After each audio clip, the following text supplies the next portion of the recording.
Halo, selamat siang Pak Ami. Iya. Selamat siang. Iya Pak Ami. Saya perkenalkan, nama saya Dimas dari Bang Pak. Ada apa Mas? Boleh minta waktunya 2 menit sebentar aja Pak. Saya ada kabar gembira buat Pak Ami. 2 menit ya? Iya, monggo. Begini Pak, ceritanya saya ingin menawarkan ada produk kami terbaru, Red Card Platinum kami untuk Bapak. Kebetulan Bapak yang terpilih jadi calon nasabah kami. Cashback, melakukan pencairan dana tunai 30 juta 2 hari Pak pencairannya. Gimana Pak? Bapak tertarik? Apalagi ini belum ada bebasan annual fee tahunannya Baik, Pak. baik. Sebelumnya saya boleh tanya dulu ya? Boleh Pak? Nggak masalah ya? Baik. Mas Dimas Muslim? Saya, iya Pak, betul Pak. Muslim ya, Alhamdulillah ya. Kita sama-sama Muslim. Iya Pak. Mas Dimas pernah dengar nggak tentang riba? Iya, pernah dengar. dengar ya? Iya. Pernah kebayang bahaya riba nggak? Bahaya riba? Iya tahu Pak. Mungkin pernah dengar hadisnya atau ayat Qur'annya? Pak, Pernah. tapi Pak, bagaimana? Masih tertarik Pak dengan kartu kredit platinum kami Pak? Nanti kita lanjutkan. Saya boleh cerita dulu?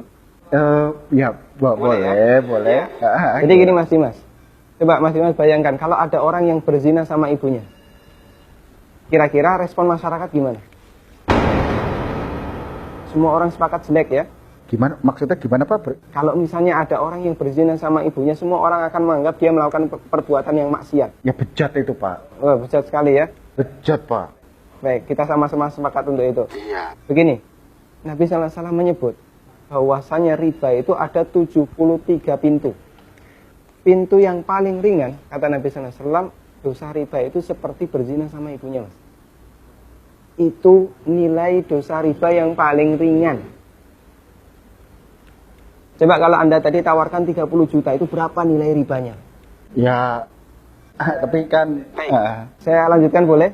Iya. Ya, kita lanjutkan dulu ya. Iya. Saya sebutkan, ini ada beberapa fase kehidupan manusia. Orang yang makan riba semuanya mendapatkan azab dari Allah. Pertama, ketika di dunia, orang yang makan riba itu ditantang perang oleh Allah. Coba Mas bayangkan. Kata Allah Subhanahu wa taala, ya ayyuhalladzina amanu taqullaha wa dharu ma baqiya minar riba. Wahai orang yang beriman, bertakwalah kepada Allah dan tinggalkan semua bentuk riba.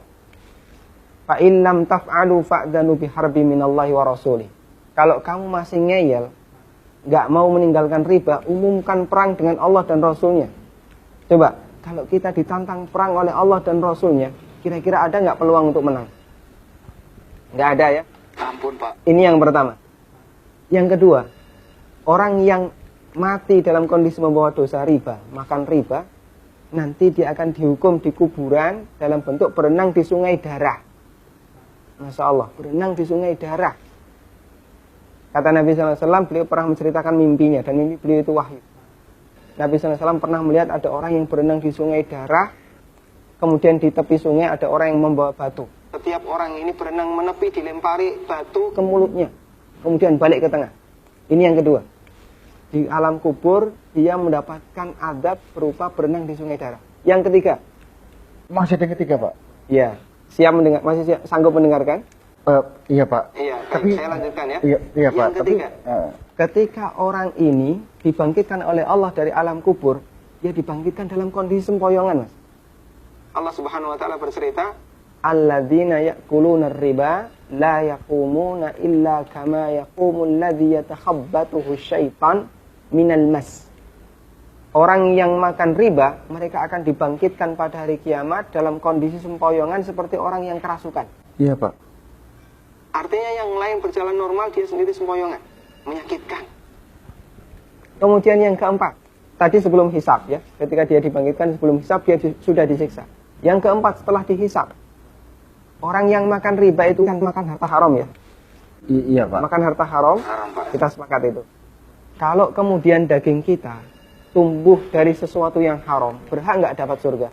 Enggak Pak. Layak nggak dapat surga? Enggak Pak. Sementara tempat di akhirat cuma ada 2 pilihan. Kalau nggak surga, neraka Pak. maka kata Nabi SAW, kullu lahmin nabata bin suhtin, setiap daging yang tumbuh dari sesuatu yang haram, kata beliau, annar aulabi.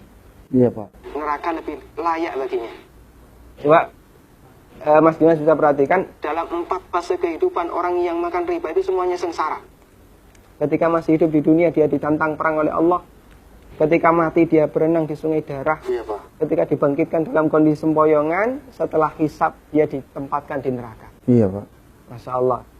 Masih ada tawaran yang lain? Ampun, Pak. Masih dilanjutkan? Ampun, Pak. Mas Dimas bisa renungkan Iya, Pak. beberapa poin yang tadi saya sampaikan. Iya, Pak. Nanti kalau misalnya ada sesuatu yang belum jelas, tidak masalah, hubungi saya lagi. Iya, Pak. Kita akan lanjutkan diskusi tentang riba. Iya, Pak. Bisa? Bisa, Pak. Ya, terima kasih ya. Assalamualaikum. Waalaikumsalam.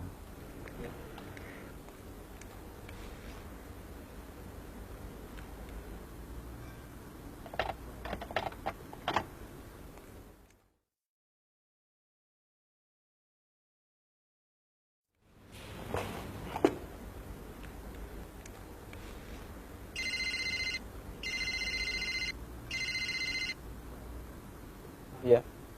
Halo, assalamualaikum, Pak. Waalaikumsalam warahmatullahi. Saya Dimas nih yang tadi, Pak. Iya, Mas Dimas. Iya. Gimana nih, Mas Dimas? Ada tawaran apa lagi nih? Ada lowongan kerjaan nggak ya, Pak ya?